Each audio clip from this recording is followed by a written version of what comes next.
Hello students. आज हम बात करेंगे।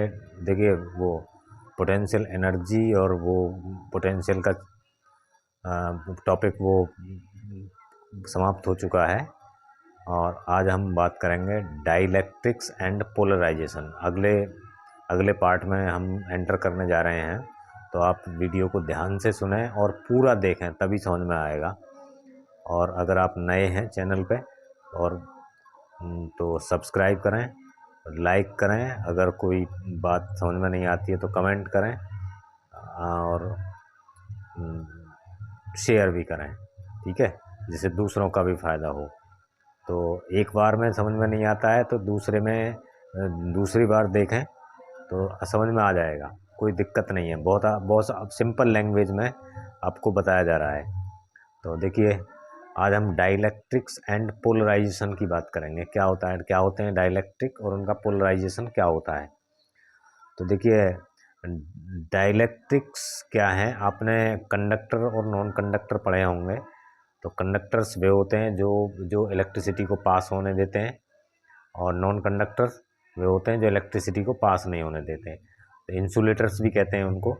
तो इंसुलेटर वही जो इंसुलेटर्स हैं या नॉन कंडक्टिंग सब्सटेंसेस हैं, उन्हीं को हम क्या कहते हैं वो उन्हीं को कहते हैं हम डाइलेक्ट्रिक। तो डाइलेक्ट्रिक में जैसे आपका माइका है, प्लास्टिक है, लकड़ी है, रबड़ है। तो ये सब डाइलेक्ट्रिक हैं। ये सब नॉन कंडक्टिंग एलिमेंट्स हैं, और तो इनको डाइलेक्ट्रिक भी कहते हैं। तो क्योंकि इनमें they have no charge carriers, इनमें फ्री इलेक्ट्रॉन्स या चार्ज कैरियर्स नहीं होते हैं।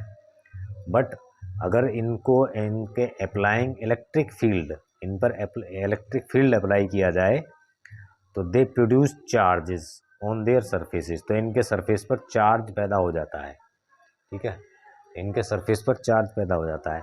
तो हम सबसे पहले देखेंगे कि किसी एक्सटर्नल इलेक्ट्रिक फील्ड में कंडक्टर और डाइलेक्ट्रिक का क्या बिहेवियर है, किस तरह से बिहेव करते हैं ये, ठीक है। तो देखिए, इसमें क्या बिहेवियर है इनका। तो सबसे पहले हम कंडक्टर को देखते हैं। कंडक्टर में क्या है, कंडक्टर में फ्री इलेक्ट्रॉन्स होते हैं जिनको फ्री चार्ज कैरियर्स कहते हैं, यानी कि फ्री टू मूव, मोशन करने के लिए फ्री होते हैं। तो जब हम इन्हें इलेक्ट्रिक फील्ड लगाते हैं तो ये जो है ये मोशन करने लगते हैं, ठीक है। फ्री चार्ज मूवमेंट होता है, और इससे चार्ज डिस्ट्रीब्यूशन भी होता है। जब ये मूव करते हैं चार्ज कैरियर्स तो इनसे डिस्ट्रीब्यूशन होता है नए सिरे से। तो अब ये उस डिस्ट्रीब्यूशन में अपने को इस तरह से अलाइन करते हैं, इस तरह से मतलब एडजस्ट करते हैं कि जो इनका इलेक्ट्रिक फील्ड है, पहला वाला जो एक्सटर्नल इलेक्ट्रिक फील्ड है ओरिजिनल, उसको ये जब तक मूव एडजस्टमेंट होता रहता है, ये प्रक्रिया तब तक चलती है एडजस्टमेंट की कि जब तक इतना जो इंड्यूस ना हो जाए इलेक्ट्रिक फील्ड। क्योंकि भाई देखिए, इलेक्ट्रिक फील्ड क्या है, पॉजिटिव से शुरू होता है और नेगेटिव से बाहर निकलता है। तो इधर पॉजिटिव है तो इधर का जो एंड है, इनका जो एंड है वो इधर नेगेटिव चार्ज को अट्रैक्ट करेगा, बाकी पॉजिटिव चार्ज दूसरे एंड पर हो जाएंगे। तो इनके बीच में क्या है, क्योंकि इलेक्ट्रिक फील्ड पॉजिटिव से नेगेटिव की ओर डायरेक्टेड होता है, तो यहाँ पे भी पॉजिटिव से नेगेटिव की ओर यहाँ पे अपोजिट डायरेक्शन में होगा जो इसका अपोज करेगा, ठीक है। तो अपोज करेगा तो जब तक ये प्रक्रिया चलेगी, जब तक ये दोनों इक्वल ना हो जाएं और एक दूसरे को कैंसिल ना कर दें। तो एक दूसरे को कैंसिल कर देते हैं तो फिर इनके अंदर कोई चार्ज नहीं बचता, बाकी इनके सरफेस पे चार्ज आ जाता है, ठीक है, प्लस का भी और माइनस का भी, जैसे कि ये दिखाया गया है। तो कंडक्टर का बिहेवियर तो है ये। अब डाइलेक्ट्रिक का बिहेवियर देखते हैं। डाइलेक्ट्रिक का बिहेवियर क्या है। तो कंडक्टर का बिहेवियर आपकी समझ में आ गया होगा, क्योंकि ये कैंसिल कर देते हैं एक दूसरे को, ठीक है, ये जो है एक दूसरे को कैंसिल कर देते हैं इलेक्ट्रिक फील्ड को। जो इनके अंदर का जो इंड्यूस्ड इलेक्ट्रिक फील्ड है वो बाहरी इलेक्ट्रिक फील्ड को कैंसिल कर देता है। तो ये इनका बिहेवियर है। अंदर अंदर इनके कोई इलेक्ट्रिक फील्ड ना कोई चार्ज रहता है ना ही बस सरफेस पे चार्ज आ जाता है। अब देखिए इसमें डाइलेक्ट्रिक में, देखिए डाइलेक्ट्रिक में क्या है, डाइलेक्ट्रिक में है जब इसको इलेक्ट्रिक फील्ड दिया जाता है तो इसमें देखिए फ्री चार्ज तो होते नहीं है मूव करने के लिए, तो इसमें नो चार्ज कैरियर मूवमेंट, तो इसमें मोशन चार्ज कैरियर्स का जो मोशन है वो पॉसिबल नहीं है। ठीक है, तो अब जो है देखिए क्या है, तो जब मोशन नहीं होता है तो कैसे होता है, तो जो बाहरी इलेक्ट्रिक फील्ड है वो इंड्यूस करता है डाइपोल मोमेंट। तो डाइपोल तो क्या होता है, तो देखिए ये शिफ्ट हो जाते हैं, कैसे होते हैं, शिफ्ट होते हैं, ये मूव नहीं करते बल्कि शिफ्ट होते हैं, तो इनके बीच की जो डिस्टेंस है वो बढ़ जाती है, तो इनमें डाइपोल मोमेंट डेवलप हो जाता है, तो इंड्यूस हो जाता है। तो एक्सटर्नल फील्ड क्या काम करता है, डाइपोल मोमेंट इंड्यूस करता है, काहे के स्ट्रेचिंग, यानी कि इनकी स्ट्रेच, मान लीजिए इस स्ट्रेच का मतलब क्या है, जो इनकी ऑर्बिट है वो स्ट्रेच हो जाती है, जैसे इसमें क्या है, जिसमें फ्री इलेक्ट्रॉन्स हैं वो सर्कुलर ऑर्बिट में लगाते हैं, तो इसमें सर्कुलर में नहीं, इनकी स्ट्रेच हो जाती है, तो एक एंड की तरफ माइनस, दूसरे एंड की तरफ प्लस, या रीओरिएंटिंग हो जाता है इनका दोबारा से। स्ट्रेचिंग और रीओरिएंटिंग एक ही है, क्योंकि इनकी जो शेप बदल जाती है मॉलिक्यूल्स की। ठीक है, तो इसमें डाइपोल मोमेंट जो है वो इंड्यूस्ड हो जाता है, क्योंकि डाइपोल मोमेंट क्या है, equal and opposite charge separated by A distance, तो जब सेपरेटेड हो जाते हैं तो ये एक बाई स्मॉल डिस्टेंस के, तो इनमें डाइपोल डेवलपमेंट हो जाता है, तो उसी से क्या होता है, उसी के collective effect of molecular dipole moment, तो इनको सबको कलेक्ट किया जाए, कलेक्टिव इफेक्ट का मतलब क्या है, अगर इनको कलेक्ट किया जाए सभी मॉलिक्यूलर के डाइपोल मोमेंट को, तो वो क्या होता है, नेट चार्ज ऑन सरफेस, क्योंकि उसकी डायरेक्शन जो होती है वो माइनस से प्लस की ओर होती है ना, पी की, तो प्लस चार्ज इसकी तरफ और नेट चार्ज और माइनस चार्ज इसकी तरफ। अब ये दोनों चार्ज जो है क्या प्रोड्यूस करते हैं, ये प्रोड्यूस करते हैं इलेक्ट्रिक फील्ड इसके अंदर प्रोड्यूस करते हैं, क्या, इंड्यूस्ड इलेक्ट्रिक फील्ड, जो इस बाहरी इलेक्ट्रिक फील्ड को अपोज करता है, इसका विरोध करता है, बट इसकी जो क्वांटिटी है वो इससे कम होती है, क्योंकि शिफ्टिंग के द्वारा पैदा होता है ये, तो इसकी क्वांटिटी जो है कम होती है। तो अब देखिए इसकी क्वांटिटी कितनी कम होती है, देखो मैं बता रहा हूँ, मैं पेज किसका ना भूल गया था, डाइलेक्ट्रिक में, तो इसकी क्वांटिटी होती है कम, जो कलेक्टिव इफेक्ट होता है इनमें, ठीक है, तो इसकी क्वांटिटी होती है कम आपकी, जो इंड्यूस्ड इलेक्ट्रिक फील्ड है, तो ये इसको पूरी तरह से कैंसिल नहीं कर पाता, बस तो इसको घटा देता है बस, ठीक है, इसको क्या कर देता है, रिड्यूस कर देता है, तो no cancellation and E reduces to, क्या होता है, ई रिड्यूस हो जाता है, कम हो जाता है, तो बल्कि क्या, तो ये जो इफेक्ट है, ये जो मतलब इफेक्ट है, it depends on the nature of dielectric, कितना कम होता है, हर डाइलेक्ट्रिक की नेचर, डाइलेक्ट्रिक कांस्टेंट अलग अलग होता है, क्योंकि ई नॉट इलेक्ट्रिक फील्ड और जो रिजल्टेंट इलेक्ट्रिक फील्ड है अंदर का, उसके रेशियो को हम डाइलेक्ट्रिक कांस्टेंट कहते हैं, तो डाइलेक्ट्रिक कांस्टेंट अलग अलग सब्सटेंस का अलग अलग होता है, तो डाइलेक्ट्रिक कांस्टेंट पर ये प्रॉपर्टी जो है क्या करती है, डिपेंड करती है, तो समझ में आ गया होगा। तो पहले में तो कैंसिल हो जाता है और दूसरे में कैंसिल नहीं होता बल्कि रिड्यूस हो जाता है, और इसमें जो क्या है, जो सरफेस हैं वो सरफेस चार्ज हैं वो शिफ्टिंग के द्वारा, स्ट्रेचिंग के द्वारा, ये याद रखिए स्ट्रेचिंग के द्वारा होते हैं, और इसमें फ्री मोशन के द्वारा होते हैं, तो इतनी चीज़ याद रखिए कंडक्टर में, ठीक है। अब आगे चलते हैं। इलेक्ट्रिक दो टाइप के होते हैं, एक तो non polar structure. Non polar में क्या है, इनके जो है पॉजिटिव और नेगेटिव चार्ज के जो सेंटर हैं, ठीक है, तो वो कोइंसाइड होते हैं, यानी कि एक ही जगह लाई करते हैं वो। जैसे क्या है इनके example, hydrogen, carbon dioxide, oxygen. Hydrogen की स्ट्रक्चर देखिए, ये दोनों न्यूक्लियस हैं, इसके पॉजिटिव चार्ज इनका सेंटर है बीच में। जैसे ये है सेंटर इसका, जो इसको ऐसे ये पेंसिल इस तरह से देखें, इसको इस तरह से देखें, इस तरह से देखिए इसे, कहाँ पे ये रुक जाती है, ठीक है। तो इसका सेंटर, अब इसका जो इलेक्ट्रॉन शेयरिंग भी करते हैं दोनों इलेक्ट्रॉन, इनका भी यहीं पर है। तो इसी तरह से इसकी स्ट्रक्चर है, इसका भी जो है मतलब क्या है, कार्बन डाइऑक्साइड के बीच में कार्बन होता है, और इन दोनों का, तो इन दोनों का नेगेटिव है, और इन दोनों का कार्बन का, तो इन दोनों तीनों का जो सेंटर है वो क्या है, तीनों चार्जेस का वो एक ही जगह लाई करता है, ठीक है। तो अब देखिए इनका बिहेवियर क्या क्या होता है।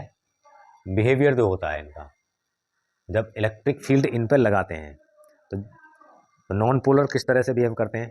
तो नॉन पोलर में क्या है, जब इलेक्ट्रिक फील्ड नहीं है तो कैसा बिहेवियर है इनका। जब इलेक्ट्रिक फील्ड नहीं है तो इनका देखिए क्या है, इलेक्ट्रिक फील्ड नहीं है तो इसका जो है देखिए वो ये है कि इनके जो सेंटर हैं वो इस तरह की स्ट्रक्चर होती है। तो दोनों पॉजिटिव और नेगेटिव चार्ज के सेंटर जो है वो क्या होता है, सेंटर कोइंसाइड करते हैं। तो इनमें जब कोई डिस्टेंस ही नहीं है पॉजिटिव और नेगेटिव चार्ज के बीच में, तो डाइपोल मोमेंट भी नहीं होगा। तो जब अगर इस इलेक्ट्रिक फील्ड नहीं है तो डाइपोल मोमेंट भी नहीं है, ठीक है। क्योंकि अब जब इनको हम वो इलेक्ट्रिक फील्ड अप्लाई कर देते हैं, इलेक्ट्रिक फील्ड अप्लाई कर देते हैं, तो पॉजिटिव से नेगेटिव की ओर, तो क्या होगा, पॉजिटिव एंड ये डिस्प्लेस होते हैं इसमें, ठीक है। क्या होते हैं, डिस्प्लेस, हट जाते हैं, इन अपोजिट डायरेक्शंस में डिस्प्लेस होते हैं, अपोजिट डायरेक्शंस में डिस्प्लेस हो जाते हैं। और ये डिस्प्लेसमेंट कब तक चलता है, अंटिल जब तक इन पर क्या है, जब ये डिस्प्लेस होते हैं तो इन पर एक फोर्स काम करता है, एक्सटर्नल फोर्स इन चार्जेस पर, जो एक अंदर वाला फोर्स होता है जो इनको रेस्टोरिंग फोर्स, रेस्ट में लाने का प्रयास करता है। तब तक ये डिस्प्लेसमेंट चलता है जब तक इन पर जो बाह्य फोर्स है, जो एक्सटर्नल फोर्स है वो क्या है, जो एक्सटर्नल फोर्स है वो इस अंदर वाले रेस्टोरिंग फोर्स को बैलेंस नहीं कर देता है। तो अब इनके बीच में डिस्टेंस डेवलप हो जाती है इन चार्जेस के बीच में। और जब डिस्टेंस डेवलप हो जाती है तो क्या होता है, जब डिस्टेंस डेवलप हो जाती है चार्जेस के बीच में तो क्या पैदा हो जाता है, डाइपोल मोमेंट इंड्यूस्ड हो जाता है। तो जब डाइपोल मोमेंट इंड्यूस हो जाता है तो तब कहते हैं इसको कि ये आपका वो है, पोलराइज हो गया ना। तो जब पोलराइज हो गया तो इसको किसके द्वारा, एक्सटर्नल इलेक्ट्रिक फील्ड के द्वारा, ठीक है। तो अब जब ये पोलराइज हो गया आपका, तो देखिए कब, जब when induced dipole moment along E, जब इंड्यूस्ड डाइपोल मोमेंट जो है, जो पैदा हुआ डाइपोल मोमेंट है वो उसकी डायरेक्शन ई की डायरेक्शन में हो, और वो ई की स्ट्रेंथ के प्रोपोर्शनल हो, यानी कि जितना ई ज़्यादा होगा डाइपोल मोमेंट भी उतना ही होगा। तो ऐसे सब्सटेंस को क्या कहा जाता है, आइसोट्रोपिक लीनियर डाइइलेक्ट्रिक या लीनियर आइसोट्रोपिक डाइइलेक्ट्रिक, हिंदी में कहते हैं समदैशिक। तो क्या क्या कंडीशन है इनमें, देखिए एक तो है वो डाइपोल मोमेंट जो है इसकी डायरेक्शन में हो और इसके ई के प्रोपोर्शनल भी हो। तो ऐसे सब्सटेंस को, जिस सब्सटेंस के लिए दोनों कंडीशन सेम है, तो उसको हम कहते हैं आइसोट्रोपिक लीनियर डाइइलेक्ट्रिक। और ये याद रखिए कि इसमें नॉन पोलर में पोलराइज होने के लिए क्या होता है, जब इलेक्ट्रिक फील्ड लगाते हैं तो इंड्यूस्ड डाइपोल मोमेंट इफेक्ट काम करता है यहाँ, डाइपोल मोमेंट इंड्यूस होता है यहाँ, ठीक है, इंड्यूस्ड डाइपोल मोमेंट काम करता है। तो ये समझ में आ गया होगा। तो अब देखिए, अब करते हैं, तो इसमें क्या है भाई, इसमें क्या होता है, डिस्प्लेस हो जाते हैं, ये क्या हो जाते हैं, डिस्प्लेस हो जाते हैं। और डिस्प्लेस होने की वजह से ये क्या होते हैं, डिस्प्लेस होने की वजह से इनके बीच में फोर्स काम करना शुरू कर देता है और इनके बीच में डिस्टेंस हो जाती है, तो पोलराइजेशन हो जाता है, ठीक है, जिससे इन पे क्या होता है, ये पोलराइज हो जाते हैं, समझ गए ना। तो ये पोलराइज हो जाते हैं। तो अब आगे पोलर डाइलेक्ट्रिक क्या होते हैं, इनमें पॉजिटिव और नेगेटिव चार्ज के सेंटर जो है वो कोइंसाइड नहीं करते, बल्कि उनके बीच में डिस्टेंस होती है, अलग अलग होते हैं। और इनके एग्जाम्पल क्या हैं, HCl, HBr, H2O, ATC।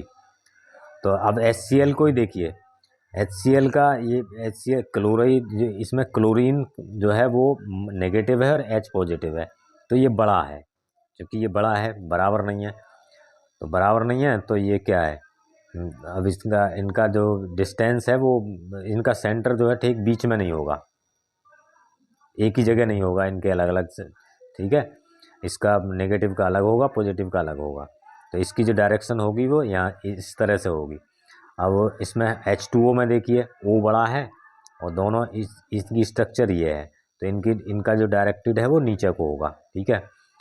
अब इसमें देखते क्या है, अब देखिए जब पोलर डाइलेक्ट्रिक में क्या होता है, जब कोई भी इलेक्ट्रिक फील्ड नहीं है तो क्या होता है, देखिए इसकी जो स्ट्रक्चर होती है पोलर डाइलेक्ट्रिक की, ये रैंडमली ओरिएंटेड होते हैं, किसी की डायरेक्शन कहीं है, किसी की कहीं है, किसी की कहीं है, किसी की कहीं है। क्यों होते हैं, थर्मल एजिटेशन के द्वारा, क्योंकि जो जो थर्मल एजिटेशन है, तो जो थर्मल इफेक्ट है उसके द्वारा, थर्मल एनर्जी है उसके द्वारा इनकी जो पोजीशन है वो क्या होती है, रैंडमली ओरिएंटेड होते हैं। तो इनका जो डाइलेक्ट्रिक है, मॉलिक्यूलर डाइपोल मोमेंट है, वो क्या हो जाता है, एक दूसरे को कैंसिल कर देते हैं, ठीक है, कैंसिल कर देते हैं। तो इसलिए पी नेट जो है वो क्या आता है, 0, ठीक है। जब इलेक्ट्रिक फील्ड नहीं है तो इसमें वो भी नहीं है, तो उसमें ऐसा उसमें भी आया था, सही है, उसमें नॉन पोलर में, क्योंकि उसके तो सेंटर कोइंसाइड कर रहे थे ना। तो अब इसमें ये इसके जो मॉलिक्यूल हैं वो रैंडमली ओरिएंटेड हैं, तो इनका मॉलिक्यूलर डाइपोल मोमेंट क्या है, वो क्या हो जाता है, कैंसिल हो जाता है। अब इसमें देखिए कि इसमें क्या है, जब इस पर इलेक्ट्रिक फील्ड लगाया जाता है तो इस पर क्या है, इलेक्ट्रिक फील्ड लगने से क्या है, इस पर एक एनर्जी काम करती है, इलेक्ट्रिक फील्ड लगाने तब डाइपोल मोमेंट तो पहले से ही है और ये किसी एंगल पे है, तो एनर्जी क्या होती है, U इजिकल टू माइनस, तो U is equal to minus P E cos theta होती है, U is equal to minus P E cos theta. तो वो एनर्जी इन्हें इनकी ओरिजिनल पोजीशन में, इलेक्ट्रिक फील्ड की पोजीशन में अलाइन करने का प्रयास करती है। तो इंडिविजुअल डाइपोल पोल मोमेंट जो है वो मिनिमम एनर्जी में रहने का जो प्रयास करता है और अलाइन होता है वो इसकी डायरेक्शन में, ई की डायरेक्शन में। तो जब ये अलाइन हो जाते हैं तो इनको सभी को सम करने पर इनका ऑल मॉलिक्यूलर को देयर इज पी नेट, तो जब इनका तो फिर इनका पी को जोड़ देते हैं और वो क्या होता है, उसकी डायरेक्शन किसके अलोंग ई के, सभी की ई के है ना, तो ये जो है अब ई के अलोंग हो जाती है, तो सबको जोड़ देते हैं तो पी नेट फिर कुछ ना कुछ आ जाता है, 0 नहीं रहता है। अब तो इस कंडीशन में कहते हैं कि ये पोलराइज हो गया। तो 2 फैक्टर्स काम करते हैं इस पर, देखिए dipole potential energy, dipole potential energy क्या है, तो डाइपोल पोटेंशियल एनर्जी है, डाइपोल पोटेंशियल एनर्जी वो तो इन्हें अलाइन करने का प्रयास करती है ये, और एक थर्मल एनर्जी है वो इन्हें डिसरप्ट करने का प्रयास करती है। तो यहाँ ये दोनों अपोजिट इफेक्ट हैं इनके, अपोजिट फैक्टर दोनों काम करते हैं, तो क्योंकि ये ज़्यादा होती है फिर, तो अब इसमें क्या करता है, इसमें अलाइनमेंट इफेक्ट काम करता है, याद रखना। पोलर डाइलेक्ट्रिक में जब इसका पोलराइजेशन होता है तो अलाइनमेंट इफेक्ट काम करता है और उसमें इंड्यूस्ड डाइपोल मोमेंट इफेक्ट काम करता है। तो अब देखिए, अब इनसे हमारी क्या निकल के कंक्लूजन क्या निकल के आया, दोनों ही केस में, पोलर के में भी और नॉन पोलर के में भी क्या है, डाइलेक्ट्रिक डेवलप्स ए नेट डाइपोल मोमेंट, ठीक है। दोनों ही केस में डाइपोल मोमेंट नेट, जब इलेक्ट्रिक फील्ड अप्लाई करते हैं तो ये इनमें डेवलप होता है डाइपोल मोमेंट, ठीक है। तो अब इस यहाँ से इसकी पोलराइजेशन की डेफिनेशन निकल के आती है क्या, movement in external electric field. ये एक्सटर्नल इलेक्ट्रिक फील्ड में दोनों ही मूवमेंट डेवलप करते हैं ये। तो इसकी डेफिनेशन क्या है, the dipole moment per unit volume is called polarization. यानी कि किसी स्लैब के पर यूनिट वॉल्यूम में, किसी भी डाइलेक्ट्रिक के पर यूनिट वॉल्यूम में डाइपोल मोमेंट कितना है, कितने डाइपोल मोमेंट हैं, ठीक है, उसको कहते हैं पोलराइजेशन। तो यानी कि एक तरह से देखा जाए तो P जो है, P के क्वांटिटेटिवली क्या है कि इक्वल है, ये इक्वल है, ये तो होगा पोलराइजेशन, ये होगा dipole moment upon V, delta V कह दो या V कह दो, ठीक है, इस तरह से। और it is denoted by P, और P इसके, क्योंकि E के ये क्या होता है, E के प्रोपोर्शनल है, तो इस प्रोपोर्शनलिटी को हटाएंगे तो ये इसके एक कांस्टेंट लगाते हैं काई E। काई क्या है, electrical susceptibility of dielectric medium, और ये हर अलग अलग सब्सटेंस के लिए काई अलग अलग होती है, ठीक है। तो अगर काई की वैल्यू जिसकी जितनी ज़्यादा होगी वो सब्सटेंस उतना ही ज़्यादा पोलराइज होगा। समझ में आ गई बात। तो आगे देखिए, आगे चलते हैं। अब आगे एक क्वेश्चन और पैदा होता है, वो ये है कि अभी तक हमने पढ़ा कि पोलराइजेशन पढ़ा, अब ये पैदा होता है कि question how does the polarized dielectric modify the original electric field inside it. यानी कि एक पोलराइज्ड डाइलेक्ट्रिक सब्सटेंस है, वो अपने अंदर के इलेक्ट्रिक फील्ड को, ओरिजिनल इलेक्ट्रिक फील्ड को किस तरह से मॉडिफाई करता है, कैसे मॉडिफाई करता है, और कैसे वो किस तरह से मॉडिफाई करता है, यानी किस तरह से बदलता है वो अपने अंदर, जो उसका, क्योंकि उसके अंदर भी तो है इलेक्ट्रिक फील्ड। तो इसको हम समझने के लिए क्या करते हैं, हम टू अंडरस्टैंड दिस एक रेक्टेंगुलर डाइलेक्ट्रिक स्लैब ले लेते हैं, गुटका, ठीक है, छोटा सा, जो रेक्टेंगुलर होना चाहिए, और उसे एक्सटर्नल इलेक्ट्रिक फील्ड में रख देते हैं। तो जब एक्सटर्नल इलेक्ट्रिक फील्ड लगाते हैं तो उसकी वजह से क्या होता है, इसमें पोलराइजेशन होता है। पोलराइजेशन का मतलब ये अलाइन हो जाते हैं डाइलेक्ट्रिक, इसमें पोलराइज्ड तो है ही, तो पोलराइज्ड का मतलब है अलाइन, बिल्कुल हो जाते हैं अलाइन। अब ये किस तरह से अलाइन, अब ये क्या है, अब एक स्मॉल एलिमेंट लेते हैं, small element delta V volume element इसमें, और उसमें क्या होता है, उसमें डाइपोल मोमेंट होता है, हर एक मॉलिक्यूलर डाइपोल मोमेंट रखता है वो, और वो किसकी अमाउंट कितनी होती है, P इंटू डेल्टा V, इस फार्मूले के हिसाब से डाइपोल मोमेंट। परंतु डाइपोल मोमेंट क्या है, वो इसमें बहुत कम है, बहुत छोटा है, और परंतु उसमें क्या है, dipole moment large number of molecular dipoles हैं, कितना भी छोटा हो। तो अब inside dielectric delta V has no charge, dielectric के अंदर जो वॉल्यूम है उसके अंदर नो चार्ज है भी, क्यों, क्योंकि ये चीज़ें जो पॉजिटिव और नेगेटिव हैं, पॉजिटिव चार्ज है वो नेगेटिव के क्लोज है, ज़्यादा क्लोज है, और पॉजिटिव नेगेटिव पॉजिटिव के ज़्यादा क्लोज है, ये हटा के हैं, ठीक है। अब रहे बाहर के, तो ये अंदर के कैंसिल, ये इसको कैंसिल करेगा, ये इसको कैंसिल करेगा, ना कि ये इसको कैंसिल करेगा, क्योंकि ये तो डाइपोल है, डाइपोल ही, ये इसको कैंसिल कर देगा, ये इसको कैंसिल कर देगा, ये इसको। तो अब आगे क्या होता है, बट ये क्या है, इसमें इनसाइड इट चार्ज तो नहीं है, बट क्या है, P नेट है, डाइपोल मोमेंट। क्यों, क्योंकि बाहर वाले तो बचते हैं, ये इधर नेगेटिव बचता है, इधर ये बचता है, तो जब ये कैंसिल हो जाते हैं तो इस सरफेस पे क्या, सरफेस नेगेटिव चार्ज आ जाता है, तो इसे यहाँ सरफेस डेंसिटी, तो at surface net charge density perpendicular to surface, ये डेवलप हो जाती है पर इस सरफेस के परपेंडिकुलर। तो इधर नेट, इधर क्या होता है, जिधर से पॉजिटिव है इधर नेगेटिव होते हैं, दूसरी तरफ पॉजिटिव होते हैं। तो positive end at right surface end negative end at वो अनन्यूट्रलाइज्ड होते हैं, तो ये न्यूट्रलाइज नहीं होते हैं, अकेले अकेले ही रहते हैं। तो ये चार्ज क्या इंड्यूस करते हैं, ये चार्ज जो है अनबैलेंस्ड चार्ज क्या कहलाते हैं, इंड्यूस्ड चार्जेस हैं, इंड्यूस्ड, ठीक है। तो इंड्यूस्ड चार्जेस हैं ये, और क्योंकि अब तो ये इंड्यूस्ड ही है ना, तो इंड्यूस्ड चार्ज कहलाते हैं सिग्मा ई। तो अब अनन्यूट्रलाइज्ड हैं, तो सो पोलराइज डाइलेक्ट्रिक इक्विवेलेंट। अब इस तरह से क्या हो गया, जो पोलराइज डाइलेक्ट्रिक है वो इस तरह का हो गया, इस तरह का आपका, एक इस तरह का और एक इस तरह का, दो सरफेस हो गए इसमें, प्लस प्लस, अंदर नहीं है ये, ठीक है, इस तरह का हो गया क्योंकि अंदर के चार्ज खत्म हो गए।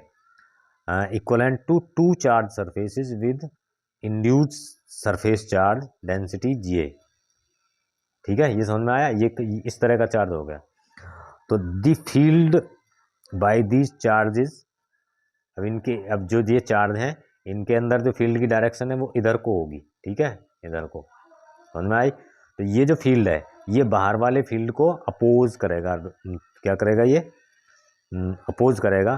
तो क्या है, टोटल फील्ड, बल्कि इसकी क्वांटिटी जो है वो कम होगी। तो अब डाइलेक्ट्रिक रिड्यूस फ्रॉम दी, ये बाहर वाले इलेक्ट्रिक फील्ड को क्या कर देगा, रिड्यूस कर देगा। और उस केस में जब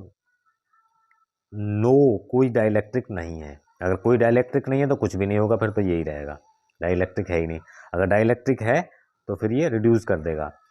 और ये आपको ध्यान रखने की बात है कि ये दोनों सिग्मा पी और प्लस सिग्मा पी और minus sigma P plus minus surface charge density क्या है, ये बाउंड चार्जेस से आती हैं, बाउंड चार्जेस से। बाउंड चार्ज और फ्री चार्ज कैसे होते हैं, देखिए जैसे क्या है, देखिए किसी कंडक्टर के अंदर फ्री इलेक्ट्रॉन्स हैं, फ्री इलेक्ट्रॉन्स जब वो तो वो मूव करते रहते हैं, तो उनके अंदर जो होता है वो फ्री इलेक्ट्रॉन चार्ज होता है,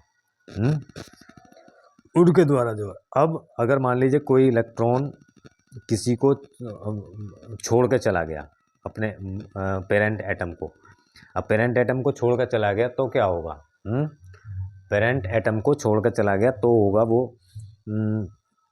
क्या बन जाएगा, आयन बन जाएगा, पॉजिटिव आयन।